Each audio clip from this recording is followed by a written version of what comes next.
Bonjour et bienvenue dans le programme de formation à l'évangélisation Impact Multisite. J'aimerais voir avec vous maintenant ce sujet tellement important, savoir présenter l'évangile de la grâce. C'est Ray Comfort qui nous dit ceci: seul le malade a besoin d'un médecin et seulement ceux qui sont convaincus de péché apprécieront le remède approprié de l'évangile. L'évangélisation biblique respecte le grand principe suivant: la loi pour le cœur pécheur et la grâce pour le cœur repentant, et ce conformément au passage suivant: Dieu résiste aux orgueilleux, mais il fait grâce aux humbles. Ceux qui n'ont aucune difficulté à reconnaître leurs péchés, qui aspirent à la grâce, doivent être désaltérés avec l'évangile de la grâce. Par contre, les autres, ceux qui se montrent encore résistants, fiers, suffisants, et parfois même orgueilleux, ou qui n'ont pas conscience tout simplement de leurs péchés, doivent être confrontés à la loi morale, car la loi morale a été faite pour le pécheur. Car comment prêcher la grâce à un innocent? N'est-ce pas celui qui se reconnaît coupable qui a besoin de la grâce? C'est une erreur de vouloir partager le message de la grâce avec une personne qui n'est pas convaincue de son péché. Il faut faire preuve de discernement lorsqu'une personne semble même reconnaître sa misère. Est-elle seulement en train de pleurer sur elle-même, ou bien a-t-elle vraiment réalisé qu'elle avait offensé la sainteté de Dieu par sa vie dans le péché? Je vous propose de découvrir les grandes lignes d'une présentation en 4 points de l'évangile de la grâce. Point numéro 1. Pour présenter le message de la grâce, il est important de commencer par ce premier point, et ce point est le suivant: Dieu vous aime et il a un plan pour votre vie. Et à partir de ce premier point, il faut souligner ces détails importants. Dieu est amour et il a un plan. C'est l'idée que l'on veut souligner. En premier lieu, il est important d'expliquer à la personne que vous cherchez à conduire à Jésus que Dieu l'aime, que Dieu l'a créée et qu'il a un plan pour elle.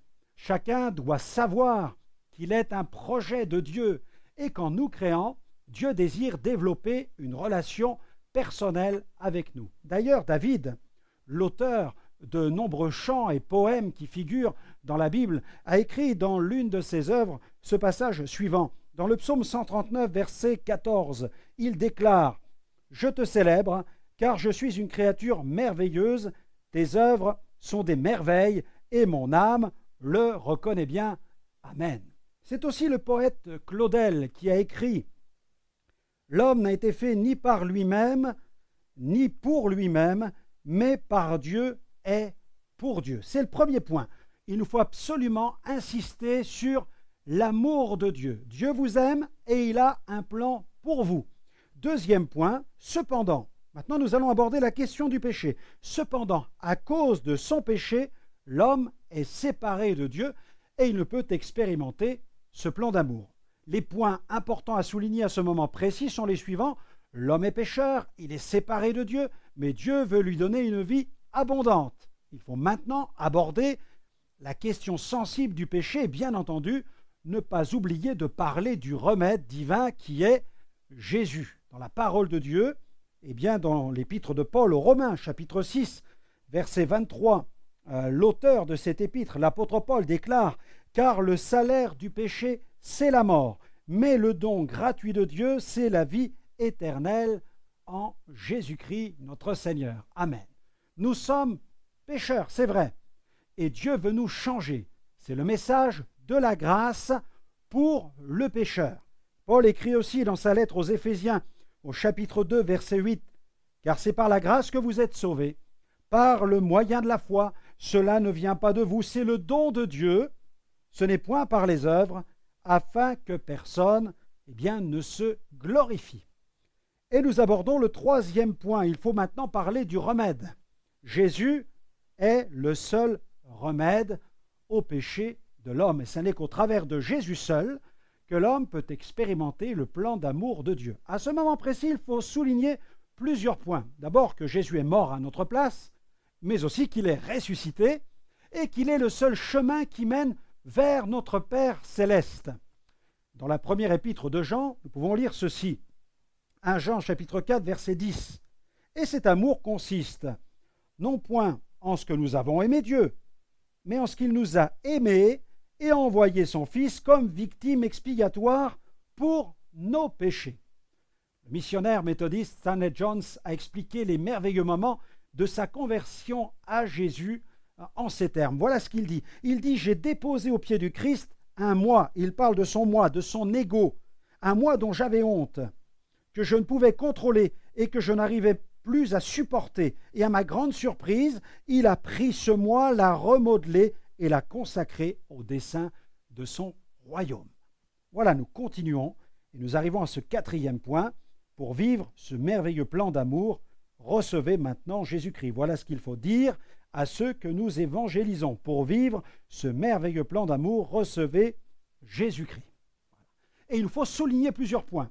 Eh bien, si la personne désire expérimenter la nouvelle naissance, il lui faut recevoir Jésus. Et pour recevoir Jésus, c'est simple. Il faut décider de donner sa vie, de lâcher, d'abandonner sa vie. On peut lire d'ailleurs dans l'évangile de Jean, chapitre 1er, verset 12, cette parole du Seigneur qui dit « Mais à tous ceux qui l'ont reçu, la parole, à ceux qui croient en son nom, Jésus, elle a donné le pouvoir de devenir des enfants de Dieu. » Voilà, c'est la parole de Dieu. L'évangile, c'est la parole de Dieu, c'est la parole du Seigneur. Et l'apôtre Jean nous communique la parole de Dieu. C'est en reconnaissant son péché et en décidant de se tourner radicalement vers Dieu qu'une personne peut vraiment changer de vie. Celui qui veut vivre ce changement doit décider de renoncer à vivre une vie centrée sur lui-même. Il doit décider de centrer sa vie sur Jésus. Et la meilleure façon d'inviter Jésus comme Sauveur et Seigneur dans sa vie consiste à s'adresser à Dieu par la prière.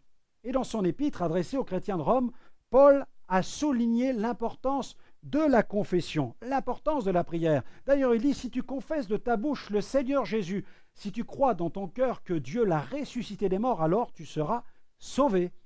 Lorsqu'une personne décide de placer sa vie sous l'autorité de Christ, elle entre dans un processus de régénération.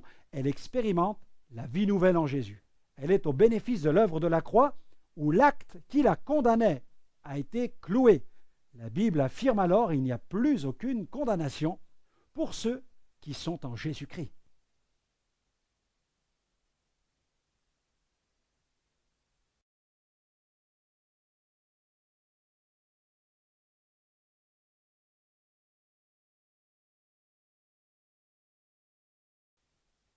Et maintenant, j'aimerais vous faire connaître une mini-brochure que j'ai voulu faire réaliser avec des points d'interrogation. Elle existe en plusieurs langues et présente l'Évangile en s'appuyant sur le visuel du point d'interrogation. Le nom de cette mini-brochure au format pocket s'appelle Flashy Gospel. Nous en avons déjà distribué des dizaines de milliers dans nos tournées. Nous avons même étendu cette petite brochure au format Maxibook. Regardez, comme celui-ci, Maxibook, pour équiper nos prédicateurs de rue. Voilà, ils utilisent ce super livre, ce maxi-livre, et en s'appuyant sur les différents visuels, ils apportent le message de l'Évangile. Voilà, ils peuvent prêcher la bonne nouvelle sur les places publiques. Si nos équipiers qui interviennent sur nos camions podium n'ont plus qu'à s'appuyer sur les différents visuels pour susciter la curiosité des auditeurs et ainsi partager l'Évangile. Flashy Gospel.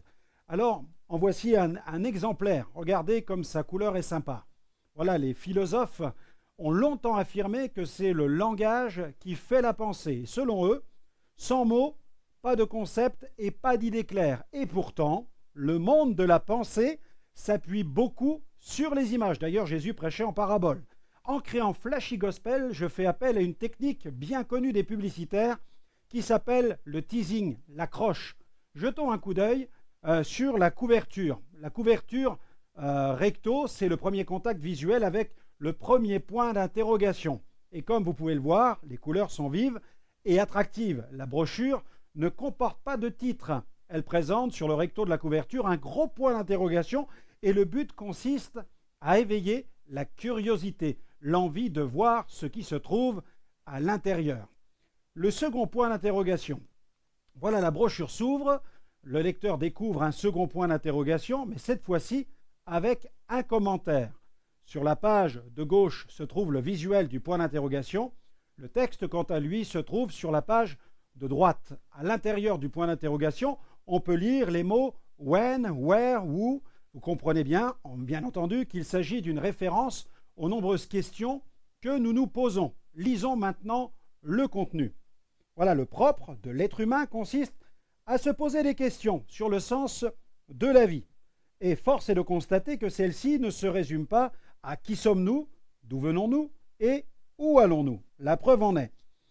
Le philosophe agnostique Ernest Renan exprima ses plus profondes interrogations en ces termes. Ô Dieu, s'il y a un Dieu, sauve mon âme si j'ai une âme. Et oui, ces nombreuses questions en rapport avec le divin, l'absolu, l'origine du monde, le sens de la vie, la vérité, agitent toujours les profondeurs de notre âme. Et il faut bien le reconnaître, scientifiques et philosophes n'ont pas su apporter les réponses à ces questions existentielles. Je vous propose de découvrir quelques réponses apportées à ces questions. Et là, nous continuons à parcourir la brochure et se présente à nous alors le troisième point d'interrogation. Voilà. Ce nouveau point d'interrogation met en évidence une vue de la planète Terre. Le but recherché est simple, répondre à cette importante question que tout le monde se pose. Pourquoi sommes-nous sur la Terre? Posée à la première personne, cette question est maintenant plus personnelle. Le message se veut plus pénétrant, apportant une première réponse quant au sens de la vie, le pourquoi de l'existence humaine. Voilà, lisons. Qui ne s'est jamais posé la question « Pourquoi suis-je sur la Terre ?» Chaque être humain se la pose à un moment ou à un autre. Eh bien, sachez que c'est Dieu qui a voulu que vous existiez. Vous n'avez pas été créé sous X. Dieu vous a créé pour lui. Il vous aime, il vous connaît et il désire plus que tout établir une relation personnelle avec vous. David, l'auteur de nombreux chants et poèmes qui figurent dans la Bible, a écrit dans l'une de ses œuvres « Je te célèbre, car je suis une créature merveilleuse. Tes œuvres sont des merveilles et mon âme le reconnaît bien. » Donc ce passage biblique est tiré du livre des Psaumes, chapitre 139, verset 14. Et puis vient alors le quatrième point d'interrogation. Et cette quatrième étape aborde maintenant un sujet extrêmement sensible. Celui du péché, qui est à l'origine de ce mur de séparation qui s'élève entre l'homme et Dieu. Et à ce stade de la présentation, il est important de chercher à interpeller la conscience du lecteur en évoquant le drame de cette séparation. Poursuivons la lecture. Mais alors, si Dieu nous aime tant, et s'il veut le meilleur pour nous, pourquoi notre monde est-il en train de vivre le pire? Comment Dieu pourrait-il être responsable de la folie humaine? Nous devons savoir que l'origine du drame humain se trouve dans le fait que nous avons pensé pouvoir progresser dans la vie en nous passant de Dieu, notre Créateur. Par notre attitude d'orgueil et par nos actes mauvais, nous avons creusé un fossé qui nous sépare de ce Dieu si bon et si parfait. Et les conséquences sont désastreuses. Notre monde est déchiré, nos cœurs sont brisés, car notre relation avec Dieu a été cassée. Dans la Bible, un prophète a insisté sur la cause de cette grande tragédie. Mais ce sont vos fautes qui mettent une séparation entre vous et votre Dieu. Un passage tiré du livre du prophète Ésaïe au chapitre 59, verset 2. Et ensuite, nous avons un autre point d'interrogation. Il est question d'un point d'interrogation sur la croix.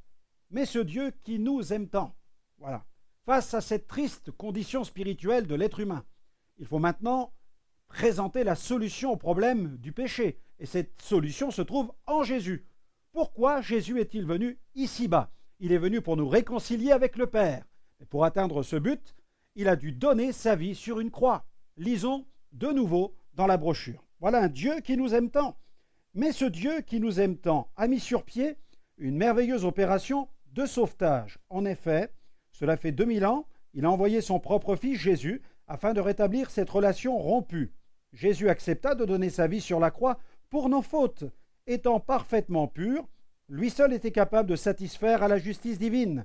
Dans une de ses lettres, un fidèle serviteur de Jésus nommé Paul a écrit « Car il y a un seul Dieu et aussi un seul médiateur entre Dieu et les hommes, Jésus-Christ homme, qui s'est donné lui-même en rançon pour tous. » Ainsi, grâce à Jésus, nous pouvons être pardonnés, purifiés de toutes nos fautes et réconciliés avec notre Père céleste. Un autre passage tiré de la première lettre adressée à Timothée, chapitre 2, versets 5 à 6. Puis vient alors le point d'interrogation suivant, le sixième.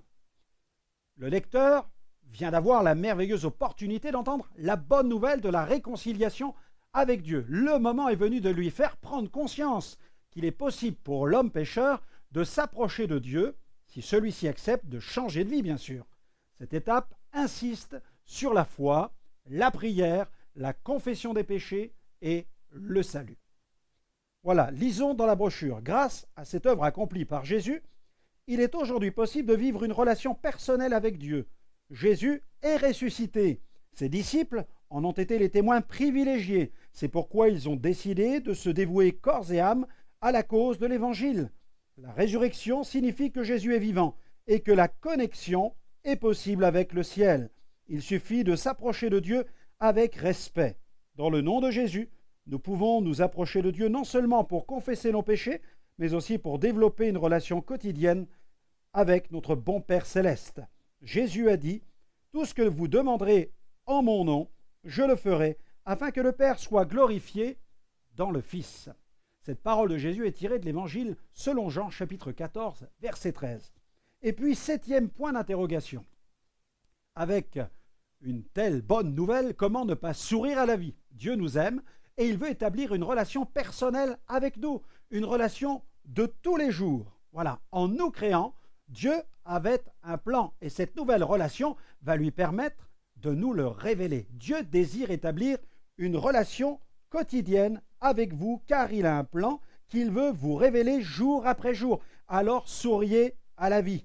En recevant Jésus comme votre sauveur et Seigneur personnel, ayez cette certitude que vos péchés sont pardonnés et que vous marchez sur le chemin d'une glorieuse destinée. Jésus a affirmé « En vérité, je vous le dis, celui qui écoute ma parole et qui croit à celui qui m'a envoyé a la vie éternelle et ne vient point en jugement, mais il est passé de la mort à la vie. » Cette autre parole de Jésus est tirée de l'Évangile selon Jean, chapitre 5, verset 24. 8e visuel. En 4e de couverture, il s'agit du mot anglais « now ». Ce mot signifie « eh bien, maintenant ». Oui, maintenant. Maintenant résonne comme une invitation à tenter l'expérience immédiatement. Maintenant, la personne peut choisir de croire. Elle peut s'adresser à Dieu par la prière.